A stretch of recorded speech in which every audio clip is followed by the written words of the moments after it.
क्षण यदि हम धर्मयुक्त हो गए तो अगले क्षण भी हम धर्मयुक्त होकर के कर्म करेंगे।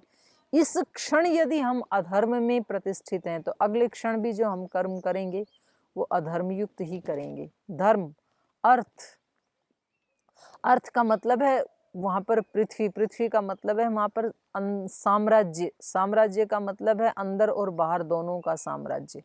इस समय यदि हम सामर्थ्य से, साम्राज्य से युक्त हैं तो अगले क्षण भी हम अपने आप को धनी ही मानेंगे, और यदि हम इस समय दरिद्र हैं तो अगले क्षण भी हम दरिद्रता से युक्त होकर के ही काम करेंगे।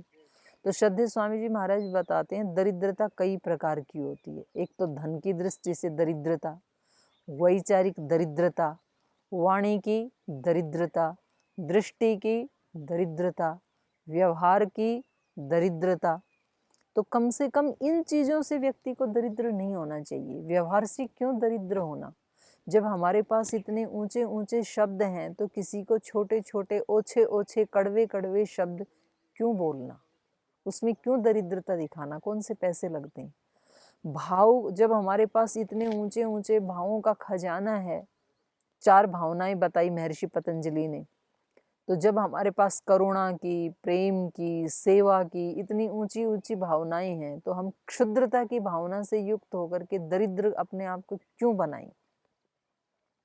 तो वहां पर कहा धर्म, अर्थ, काम, मोक्षाणाम, कामनाएं।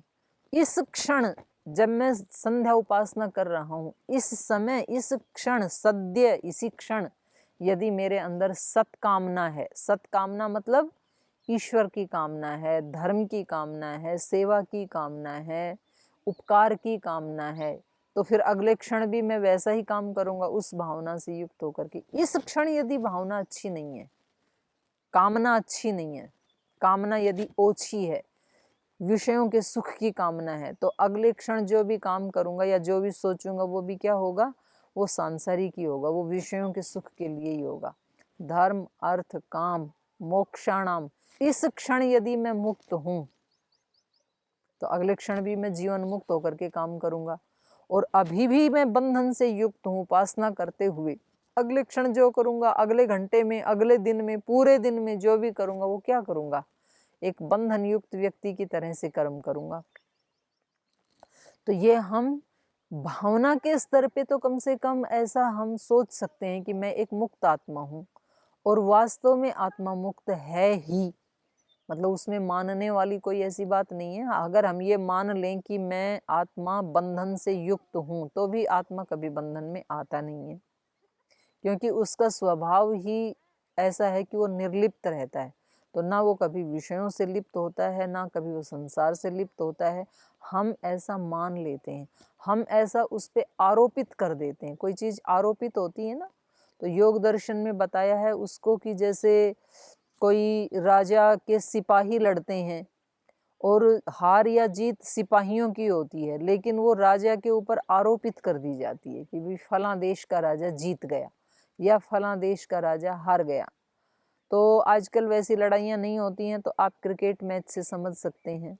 वास्तव में क्रिकेट मैच तो खिलाड़ी खेलते हैं, कोई देश का पीएम थोड़े ना खेलता है, कोई भारत देश जा करके थोड़े खेलता है। तो भी जब वो खिलाड़ी जीत जाते हैं तो हम उस जीत को देश के ऊपर आरोपित कर देते हैं। हम कहते हैं आज तो भारत जीत गया, और जिस दिन खिलाड़ी हार जाते हैं तो वो हार हम देश के ऊपर आरोपित कर देते हैं। हम कहते हैं भारत हार गया, हारे तो खिलाड़ी थे। तो ऐसे बंधन से युक्त आत्मा कभी होता नहीं है और मुक्त भी होता नहीं है। हम वो स्वभाव से ही निर्लिप्त है, क्योंकि वास्तव में तो मोक्ष भी उसी का ही होगा ना जिसका बंधन हुआ था। तो जो स्वभाव से ही मुक्त है उसका मोक्ष भी क्या कहें। तो इसलिए ये अंतःकरण की जो स्थिति है वो आत्मा के ऊपर आरोपित कर दी जाती है।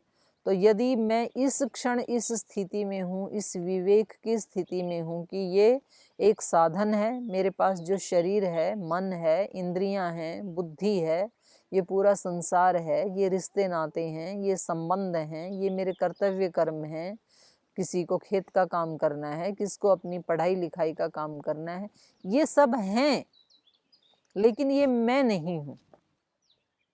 ये सब भी भगवान की सृष्टि है, इसमें भी भगवान है और मैं एक आत्मा हूँ। तो ऐसे जब वो उपासना करते समय यदि इस स्थिति को, इस भावना को आत्मसात कर लेता है तो फिर उसके सारे काम ऐसे ही होते हैं, एक मुक्त आत्मा की तरह से। और वेद के वचन कभी झूठे नहीं होते हैं। अगर ये संभव नहीं होता इसी क्षण, क्योंकि किसी व्यक्ति का ये प्रश्न हो सकता है कि जी वहां पर तो कह दिया वेद मंत्र में धर्म अर्थ काम मोक्षाणाम सद्य सिद्धिर भवेन्नः, लेकिन क्या ये संभव है कि हम इसी क्षण धर्म अर्थ काम और मोक्ष की सिद्धि से युक्त हो जाएं? क्या ये संभव है? अगर संभव नहीं होता तो फिर तो वेद में ये विधान करना ही व्यर्थ हो जाता, क्योंकि जो चीज संभव ही नहीं है उसका विधान क्या करना। ये संभव है, इसीलिए वेद में उसका विधान किया। ये संभव है, इसीलिए यहाँ रामायण में उसका विधान किया गया। यहाँ कहा नरो अत्र श्रद्धया युक्तः श्लोकम श्लोकार्धमेव च। ये जो श्रद्धा से युक्त मनुष्य है, श्रद्धा बहुत बड़ी चीज है। श्रद्धयाग्निम समिध्यते श्रद्धया हूयते हविः श्रद्धाम भगस्य मूर्धनि वचसा वेदयामसि। ऋग्वेद का सूक्त है एक पूरा श्रद्धा सूक्त। तो कहते हैं कि श्रद्धा को मूर्धा के ऊपर, सबसे ऊपर रखना चाहिए। उपनिषद भी कहते हैं श्रद्धावान लभते ज्ञानम, गीता भी कहती है श्रद्धावान लभते ज्ञानम। श्रद्धा से युक्त होकर के जो काम करता है, श्रद्धावान लभते ज्ञानम, तत्परायण, उससे परायण होकर के, उससे युक्त होकर के जो अपने कर्म करता है, तो कहता है कि अचिरेण स पराम शांतिम अधिगच्छति। बहुत शीघ्र ही, अचिरेण, उसमें कोई देरी भी नहीं है, दूरी भी नहीं है। देरी या दूरी, भगवान से मिलने में देरी और भगवान से हमारी दूरी, ये अश्रद्धा के कारण है। यदि श्रद्धा हृदय में हो तो ना भगवान दूर हैं और ना उनके अनुभूति में देर है, इसी क्षण हो सकती है। वो हैं ही, अंदर भी बाहर भी सर्वत्र हैं ही। अगर श्रद्धा हमारी मूर्धा के ऊपर हो, पराकाष्ठा के ऊपर हो श्रद्धा, तो फिर वो तो प्राप्त ही है। तो इसलिए यहाँ पर कहा श्रद्धया युक्तः नरः अत्र श्लोकम श्लोकार्धमेव च पठते मुच्यते सद्य। इसको पढ़ते हुए सद्य, तुरंत ही, उपपातक कोटि भी, करोड़ों भी यदि उसने पाप किए, उपपातक मतलब पाप, नीचे गिराने वाले, कोटि भी उपपातकः, निश्चित रूप से करोड़ों किए हुए पापों से भी वो तुरंत इसी समय मुच्यते, छूट सकता है, मुक्त हो सकता है। सतामेव प्रयोक्तव्यम गुह्यात गुह्यतमम तु यत्। ये अगली जो बात है, श्लोकार्ध नीचे वाली पंक्ति, ये भी बड़ी अपने आप में विशेष पंक्ति। यही बात निरुक्त में भी आती है। निरुक्त में वहाँ पर वेद का ही एक मंत्र यास्क भूमिका में दिया है कि विद्या जो है वो ब्राह्मण के पास आई और उसने कहा कि देखो मैं तुम्हारे लिए मोक्ष देने वाली बनूंगी, बहुत सुख देने वाली बनूंगी, लेकिन आप मेरे लिए ये काम करना। तो ब्राह्मण ने, विद्वान ने पूछा कि क्या करना है, तो उसमें उन्होंने बहुत सारी बातें बताई। उनमें से एक बात ये बताई कि मुझे किसी कुपात्र को मत देना, ऐसे व्यक्ति को मत देना जो ब्रह्मचारी नहीं है, ऐसे व्यक्ति को मत देना जो आलसी है, प्रमादी है, ऐसे व्यक्ति को मेरे सामने, मुझे ऐसे व्यक्ति के सामने अभिव्यक्त मत करना जो अश्रद्धा से युक्त है, जिसमें श्रद्धा नहीं है, भक्ति नहीं है, क्योंकि वहां मैं फलवती नहीं हो सकती हूँ। किसी बीज के फलित होने के लिए वैसी जमीन भी चाहिए। जैसे मैं आज शुरू से बता रही हूँ ना, ये किसान जो खेत में काम कर रहे हैं, जो धान रोप रहे हैं, तो पहले इन्होंने जमीन को कुदाल से खोद करके उर्वरा बनाया है, उसको ऐसा नाइस बनाया है, उसमें से कंकर पत्थर और जो वेस्टेज झाड़ी आदि उन सब को काट के पहले खेत को पात्र बनाया है।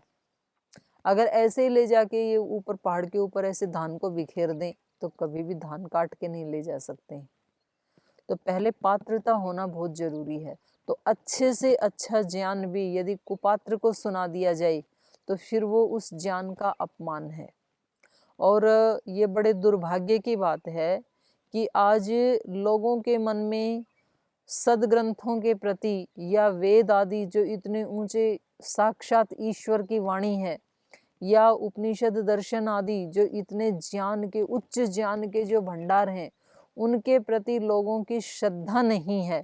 तो वो इसलिए नहीं है कि जिन लोगों ने वेद पढ़े, जिन लोगों ने ये दर्शन, उपनिषद, शास्त्र, गीता, रामायण आदि पढ़े, उन लोगों का जीवन और जिन्होंने नहीं पढ़े उन लोगों का जीवन, उन दोनों में कोई अंतर दिखाई नहीं देता है।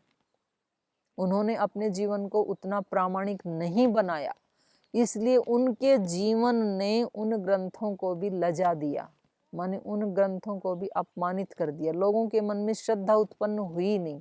अगर उनका इतना ऊंचा जीवन होता, अगर उन पढ़ने पढ़ाने वालों का इतना प्रामाणिक जीवन होता, अगर उनका निर्दोष जीवन होता, तो दूसरे लोगों को देख करके लालच आता। जैसे आजकल के जो युवक युवतियां हैं, वो किसके जैसा अपना जीवन बनाना चाहते हैं? जिनका शरीर देखने में सुंदर है, जिनके पास बहुत सारे ठाट बाट हैं, जो सुखी महसूस होते हैं उनको दूर से देखने में, यद्यपि वो भी सुखी नहीं है। तो वो जो फिल्म के एक्टर एक्ट्रेस हैं, उनकी तरफ वो भागना चाहते हैं कि हमारा जीवन ऐसा होना चाहिए। उनको ये लगता है कि ये बड़े सुखी लोग हैं, इनका शरीर कितना आदर्श है, इनका जीवन कितना आदर्श, ऐसे उनको लगता है। आदर्श का मतलब होता है, संस्कृत में जो आदर्श शब्द है उसका अर्थ होता है शीशा, दर्पण। तो जैसे दर्पण में हमें हमारा दर्पण क्या करता है, जैसे होते हैं वैसा ही दिखाई देता है। तो आदर्श कैसा होता है? जो उसने पढ़ा है, जो उसने सुना है, वैसा उसके जीवन में दिखाई देता है, उसको आदर्श कहते हैं। मतलब वो विद्या फलीभूत हो जाती है तो उसको आदर्श कहते हैं। तो यहाँ बहुत बड़ी बात कही इन्होंने कहा सताम एव प्रयोक्तव्यम। ये जो रामायण का पाठ है ना, ये सज्जनों को ही सुनाना चाहिए। सताम एव प्रयोक्तम गुह्यात गुह्यतमम तु यत्, क्योंकि ये ज्ञान कैसा है, गुह्य से गुह्यतर और गुह्यतम ज्ञान है। ये ऐसे बिखेर देने वाला नहीं है, ये कोई ऐसे प्रवचन भाषण देने जैसा ज्ञान नहीं है, ये कोई ऐसे कोई कविता पाठ करना, ये कोई फिल्मी गीत गाने जैसा नहीं है कि किसी को भी सुना दो चलते चलते ऐसे ही। तो ये कैसा ज्ञान है? गुह्यात गुह्यतमम। यहाँ जो लिखा गया है महर्षि वाल्मीकि जी ने, तो उन्होंने त्रिकाल दृष्टा मुनि उनको कहा जाता है, ऋषि कहा जाता है। तो उन्होंने इतना तप करके, और एक मनुष्य का जीवन कितना आदर्श हो सकता है, और फिर ऐसा एक पात्र उन्होंने ढूंढा, केवल हो सकता है ये कल्पना में नहीं रखा, पृथ्वी के ऊपर भी उन्होंने एक ऐसे मनुष्य को खोज निकाला, मर्यादा पुरुषोत्तम श्री राम को, जिनका वैसा जीवन वास्तव में था। इसके पीछे इतना गुह्यतम ज्ञान छिपा हुआ है। तो इसलिए इन्होंने कहा कि ऐसे ही किसी को मत दे देना, तो ये किसी को ऐसे सज्जन व्यक्ति को ही देना, सत्पुरुष को ही सुनाना। सताम एव प्रयोक्तव्यम गुह्यात गुह्यतमम तु यत्, क्योंकि ये ज्ञान गुह्यतम है। आगे कहा वाचयेत् राम भवने पुण्यक्षेत्रे च संसदि ब्रह्मद्वेषरतानां च दम्भाचाररतात्मनां लोकवञ्चकवृत्तीनां न ब्रूयातिदमुत्तमम्। वाचयेत् राम भवने, इस कथा को कहाँ बांचना चाहिए? राम भवने, राम के मंदिर में। राम का मंदिर मतलब यहाँ राम का मतलब है ब्रह्म, और ब्रह्म तो सभी जगह है। तो ये सारा संसार ही राम का मंदिर है, भगवान का मंदिर है, ये सारा ब्रह्मांड ही उसी का ही भवन है। लेकिन तो भी इस कथा को वहाँ कहना चाहिए जहाँ उसकी प्रतीति भी हो रही हो, कोई ऐसा शांत एकांत स्थान हो, कोई ऐसा आश्रम हो, कोई ऐसा मंदिर हो। इसको मतलब आप रामायण को यदि सब्जी मंडी में बैठ करके कथा करने लगें तो कैसा लगेगा? तो वहाँ तो रेलवे स्टेशन पे बैठ के करने लगें तो राम का मंदिर तो ये सारा ब्रह्मांड है, पर उसकी जहाँ अभिव्यक्ति हो रही हो, अनुभूति हो रही हो। तो जैसे हम इस स्थान में बैठे हैं, अरण्य में जैसे बैठे हैं, तो पता लगता है कि मतलब कितना पवित्र स्थान है, कितना शांत प्रशांत ये स्थान है। तो ऐसे किसी स्थान में बैठ करके इसको वाचयेत, वाचना चाहिए। वाचयेत राम भवने पुण्य क्षेत्रे, कोई पुण्य क्षेत्र हो, कोई पाप की जगह ना हो, मतलब जहाँ किसी के पाप ने उस स्थान को दूषित ना किया हो, ऐसे स्थान पे बैठ करके इसकी चर्चा करनी चाहिए। पुण्य क्षेत्रे च संसदी, संसदी माने सभा में, कोई ऐसा पुण्य क्षेत्र हो और वहाँ बहुत सारे लोग बैठे हों, तो वहाँ पर इसका वाचन करना चाहिए। ब्रह्म द्वेष रतानाम च दंभाचार रतात्मनाम, ऐसी जगह में इसका नहीं वाचन करना चाहिए जहाँ पर ब्रह्म द्वेष रतानाम, ब्रह्म से द्वेष करने में ही तल्लीन रहते हैं, जो ऐसे लोगों के बीच में इसका वाचन नहीं करना चाहिए, क्योंकि वो इसके महत्व को तो समझेंगे नहीं, तो उल्टा इस ज्ञान का अपमान ही करेंगे वो। तो कुछ लोग ऐसे होते हैं, अरे देखा भगवान, किसने भगवान देखा, ये सब इन पाखंडी लोगों के बनाया हुआ ये सब श्लोक मंत्र आदि हैं।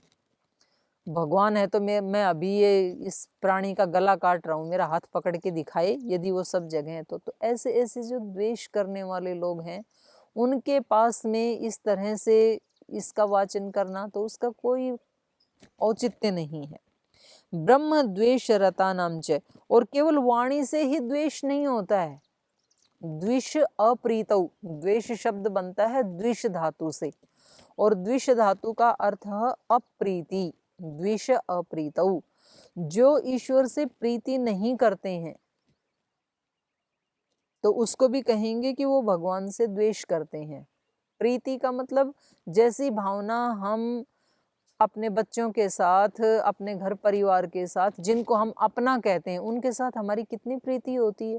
थोड़ा सा टाइम मिलते ही हम उनको फ़ोन लगाने लगते हैं, हम उससे फ़ोन पे बात करते हैं, हम उनसे वीडियो कॉल करना चाहते हैं, हम उनसे व्हाट्सएप कॉल करना चाहते हैं, तुरंत हम उनके साथ जुड़ना चाहते हैं जिनसे हम प्रीति करते हैं।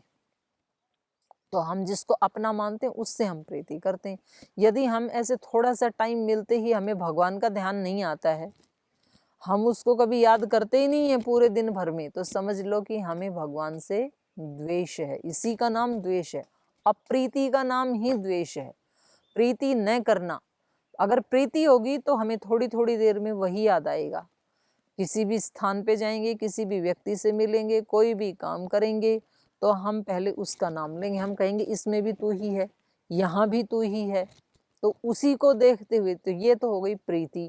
और इससे उल्टा भाव है यदि कि वो कभी याद आता ही नहीं है, तो ये हो गया द्वेष। तो ऐसे व्यक्तियों को इतना उत्तम ज्ञान सुनाने से भी कोई रिजल्ट नहीं निकलने वाला है। तो इसलिए कहा ब्रह्म द्वेष रतानाम च दंभाचार रतात्मनाम, और जो दंभाचरण करते हैं, दंभाचरण का मतलब है जैसे नहीं है वैसा दिखाने की कोशिश करते हैं। धर्मात्मा तो नहीं है, लेकिन धर्मात्मा जैसे दिखाने की जो कोशिश करते हैं, ये बहुत बड़ा एक समस्या है हम सबके सामने। हम जो नहीं होते हैं वैसा हम दिखाने की कोशिश करते हैं। जो दानी नहीं है वो दानी दिखने की कोशिश करते हैं, दिखाने की कोशिश करते हैं। जो वास्तव में उपकारी नहीं है वो उपकारी अपने आप को दिखाने की कोशिश करते हैं। जो वास्तव में सेवक नहीं है वो अपने आप को सेवक दिखाने की कोशिश करते हैं। जो वास्तव में सुंदर नहीं है वो अपने आप को सुंदर दिखाने की कोशिश करते हैं। जो विद्वान नहीं है वो विद्वान दिखाने की कोशिश करते हैं। जो वास्तव में विद्वान होगा ना वो तो मौन बैठा रहेगा, और कोई जो ऐसा होगा ना मेरे जैसे बस थोड़ा बहुत जानने वाला, तो वो कुछ जितना जानता है उसको बोल के दिखाएगा। कभी ऐसी कोई संगोष्ठी में चला जाए तो वो ये शो करना चाहेगा कि मुझे भी कुछ आता है। तो ये दंभ इसको कहा है। जो वास्तव में दानी है वो दान दे करके कभी उसको गाते ही नहीं है, और जो थोड़ा सा देते हैं तो वो बोलेंगे मेरा नाम तो अनाउंस किया ही नहीं, माइक के ऊपर बोला ही नहीं। हमारे संगठन में वास्तव में जो सेवा करने वाले हैं, तो जैसे ही श्रद्धेय स्वामी जी महाराज कभी उनके जिले में, उनके प्रांत में जाते हैं, तो वो बेचारे मीटिंग में भी सबसे पीछे बैठेंगे। तो फिर हम उनके नाम का अनाउंस करके उनको मंच पे बुलाते हैं। और जो कभी सेवा नहीं करते हैं, वो सबसे पहले महाराज जी के पास आकर के दंडवत प्रणाम करते हैं। वो मंच पे आएंगे, माला पहनने की कोशिश करेंगे। तो जो सेवा नहीं करते हैं वो अपने आप को सेवक दिखाने की कोशिश करते हैं। तो इसलिए यहाँ पर शब्द का प्रयोग किया दंभाचार रतात्मनाम।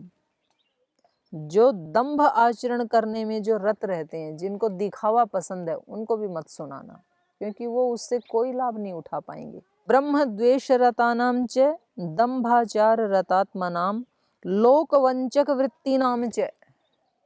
और जो ठगना चाहते हैं, जिनकी वृत्ति क्या है, वृत्ति का मतलब है यहाँ पर व्यवहार, जिनका आचरण जो इस प्रकार का दंभाचरण करते हैं। वो क्यों करते हैं दंभाचरण? क्योंकि वो अपने उस दिखावे वाले आचरण से दूसरे को ठगना चाहते हैं। दूसरे लोग उनकी जय जयकार करेंगे, दूसरे लोग उनको बहुत सारा दान देंगे, उनको चढ़ावा चढ़ाएंगे, उनके शिष्य बनेंगे, मतलब उनको देंगे कुछ ना कुछ। तो आजकल तो ये धंधा भी चल गया। और मैंने सुना है कि बहुत सारे तो जो आतंकवादी हैं वो भी सन्यासी का वेश धारण कर लेते हैं, ताकि उनको इधर उधर जाने में कोई शक ही नहीं करेगा। पता नहीं, मेरे को किसी ने बताया कि एक कोई सन्यासी के कपड़े पहन करके वो व्यक्ति खुद ही मिले, बोल जी मैं सन्यासी के कपड़े पहन करके मैंने 30 साल तक गुप्तचर का काम किया। बताओ, सीमा के ऊपर पाकिस्तान के अंदर चला गया। तो ऐसे मतलब उसको मैं ज़्यादा नहीं कहना चाहती हूँ। तो कई तरह से व्यक्ति लोक वंचना करते हैं। तो इसलिए यहाँ कहा लोक वंचक वृत्ति नाम तू। लोगों को ठगने की ही वृत्ति है जिनकी, लोक वंचक वृत्ति नाम तू न ब्रूयात इदम उत्तमम। इस उत्तम ज्ञान को न ब्रूयात, नहीं बोलना चाहिए, उनको उपदेश नहीं करना चाहिए इसका। तो कहने का अभिप्राय ये है कि कोई भी अच्छी चीज है वो पात्र को देनी चाहिए, कुपात्र को नहीं देनी चाहिए। तो अब प्रश्न ये है कि फिर तो कुपात्र तो कभी पात्र बनेंगे ही नहीं, कुपात्र तो कुपात्र ही रह जाएंगे हमेशा। तो उनका उद्धार कैसे होगा कुपात्रों का? तो वो पहले इतने ऊंचे ज्ञान को ना सुने, पहले वो अपने छोटे छोटे कर्मों को कैसे ठीक किया जाए उसको सुने। क्योंकि व्यक्ति की पात्रता तो होती है बहुत छोटी, और वो बातें करता है मोक्ष की, तो फिर उसका कोई फल नहीं आता है। जैसे माता पिता भी अपने बच्चों से बहुत प्रीति करते हैं, उनके पास जितना भी धन है, जेवर है, हीरे हैं, मोती हैं, उनको पता है हमारा एक ही बच्चा है और सब कुछ इसी का ही है, लेकिन वो उस बच्चे को 20 साल के बाद देते हैं। जब वो 2-4 साल का होता है और उस दिन वो कहे कि मम्मा तिजोरी की चाबी मेरे को दे दो, आपके पास जितने भी डायमंड हैं, ज्वेलरी है, वो सब मेरे को दे दो, तो वो माँ नहीं देगी कभी भी। क्योंकि बच्चे को उसकी कीमत का पता ही नहीं है, बच्चा बिखेर देगा, इधर उधर कहीं भी डाल देगा। तो माँ को पता है कि अभी इसके अंदर पात्रता नहीं है। लेकिन जब वो 20-25 वर्ष का हो जाता है, पढ़ लिख करके पूरी उसमें पात्रता आ गई, समझदार हो गया वो बच्चा, तो उसकी शादी कर देते हैं। जब उसकी बहू आती है, दुल्हन घर में आती है, तो माँ खुद ही तिजोरी से सारी ज्वेलरी उठा करके उसको दे देती है कि अब आप संभालो इसको। वो सारा धन जायदाद वो अपने आप ही उसके नाम कर देते हैं कि अब आप ही इसके वारिश हैं और हम अब मुक्त जीवन जिएंगे। तो इसलिए यहाँ पर कहा है कि जब तक व्यक्ति की पात्रता नहीं है, जब तक उसका चित्त शुद्ध नहीं हुआ है, तो तब तक वो अपने छोटे छोटे कर्मों को शुद्ध करने की कोशिश करे, ऐसा उसको कुछ बताया जाए। माता पिता भी ऐसे ही तो सिखाते हैं बच्चों को। छोटे बच्चों को सिखाने का तरीका अलग होता है, बड़े बच्चों को समझाने का तरीका अलग होता है। तो जब हम लोक में ऐसा कर सकते हैं तो अध्यात्म में हम ऐसा क्यों नहीं कर सकते हैं? तो यहाँ इसीलिए कहा कि ये जो उत्तम ज्ञान है रामायण का, ये इन इन व्यक्तियों को नहीं बताना चाहिए। और कदाचित ये जो परंपरा थी कि गुरु मंत्र कान में दिया जाता है, तो कदाचित ये परंपरा इसी प्रयोजन को ध्यान में रखते हुए चलाई थी कि भाई वो जो ज्ञान है उसको इतना गुप्त रखना चाहिए कि उसको ऐसे बिखेर नहीं देना है। जो चीज़ जितनी कीमती होती है ना उसको हम उतना ही छिपा करके रखते हैं। मतलब जो प्लास्टिक के खिलौने हैं वो घर में ऐसे ही पड़े रहते हैं, और अगर कोई सोना चांदी का खिलौना है तो वो उसको संभाल के रखते हैं हम, या तो अलमारी में लॉक करके रखेंगे या तो लॉकर में लॉक करके रखेंगे, और उसको कभी होली दिवाली कभी पूजा उपासना करनी है तब हम उसको निकालते हैं। तो जो चीज़ें जितनी कीमती होती हैं उसको उतना ही ज़्यादा संभाल के रखा जाता है। हमारे यहाँ पर जैसे माताओं को एक इज्जत से, एक अदब से रहने की जो प्रथा थी कि बहनों को, माताओं को ऐसे ऐसे वस्त्र पहन के रहना चाहिए, लज्जा से युक्त रहना चाहिए, तो ये उनका अपमान नहीं है। कुछ लोगों ने उसी को उल्टा करके ना जो जवान बेटियां उनके दिमाग खराब कर दिए हैं कि तुम ऐसे कपड़े क्यों पहनो जिससे शरीर ढका रहे, तुम ऐसे आचरण क्यों करो, लज्जा वाला क्यों करो, तुम कौन से कम हो। तो ऐसे कह कह करके उनके गौरव को ही गिरवी रख दिया है। वो अदब से इसलिए रहें क्योंकि उनका जो शरीर है वो साक्षात शक्ति स्वरूप है, बहुत कीमती है, वो उसका बहुत ऊंचा गौरव है, तो इसलिए उसको छिपा के रखा जाता है। जो चीज़ जितनी कीमती होती है ना उतना ही उसको छिपा के रखा जाता है, वो उसका गौरव है। मतलब किसी बहन को ऐसे कहा जाता है कि भाई भाई कहीं जाएगा तो अकेला चला जाएगा, और बहन यदि जाएगी तो उसके साथ उसका पिता जाएगा, या तो उसका पति जाएगा, उसके पुत्र जाएंगे, कोई ना कोई उसके साथ जाएगा। तो बोल जी ऐसे तो बहनों को कमज़ोर बना दिया। नहीं, कमज़ोर नहीं बनाया, क्योंकि वो इतनी कीमती है। एक सामान्य व्यक्ति जाएगा तो वो अकेला कहीं भी मार्केट आदि में कहीं चला जाएगा, लेकिन जब पीएम कहीं जाएगा तो उसके साथ कितनी सिक्योरिटी जाती है। तो क्या पीएम कमज़ोर है क्या कि भाई उसको इतनी सिक्योरिटी की ज़रूरत है? जब श्रद्धेय स्वामी जी महाराज कहीं जाते हैं तो उनके साथ सिक्योरिटी जाती है। तो वो इतने कमज़ोर आदमी हैं क्या, अकेले नहीं जा सकते वो? नहीं, वो इतने कीमती व्यक्ति हैं कि कहीं उनकी कहीं कोई हानि ना हो जाए, तो उनको इतना सुरक्षित रख के ले जाया जाता है। तो ऐसे जो माँ बहन बेटियां हैं उनका जो जीवन है वो इतना कीमती है, इतना ऊंचा जीवन है, तो इसलिए उनको कहीं कोई हानि ना हो जाए, इसके लिए उनको किसी को साथ उनके भेजा जाता है। तो यहाँ पर भी ऐसे ही कहा है कि ये जो रामायण का जो ज्ञान है ये इतना ऊंचा है कि ये ऐसे ही बिखेर देने जैसा नहीं है, ये ऐसे ही कोई गीत सुनाने जैसा नहीं है, कोई नॉवल सुनाने जैसा नहीं है। तो यहाँ किसी पात्र व्यक्ति को ही इसको देना चाहिए। तो यहाँ स्थान की भी पात्रता होनी चाहिए, व्यक्ति की, सुनने वाले की भी पात्रता होनी चाहिए, सुनाने वाले की भी पात्रता होनी चाहिए, श्रद्धा भक्ति जो सब बताया। तो ये बहुत ही मतलब ऐसा लगता है कि इसको पढ़ने से कभी हम छोड़ें ही नहीं, पढ़ते ही जाएं या सुनते ही जाएं। इतना सुंदर ये, इतनी इसकी महिमा है इस पाठ की। लेकिन आज का तो समय हो गया तो हम मर्यादाओं की बात पढ़ रहे हैं, तो समय की भी अपनी मर्यादा है। तो आज की चर्चा की जो मर्यादा है वो यहाँ समाप्त होती है। आज हम यहीं विराम देते हैं पाठ को। कल फिर आपको ऐसे ही किसी पवित्र स्थान में बैठ कर के, ऐसे किसी राम भवन में, पुण्य स्थान में बैठ कर के चर्चा करेंगे। सभी का धन्यवाद। ओम।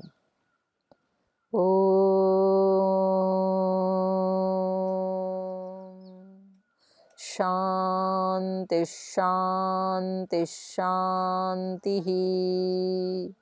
श्री गुरुभ्यो नमः।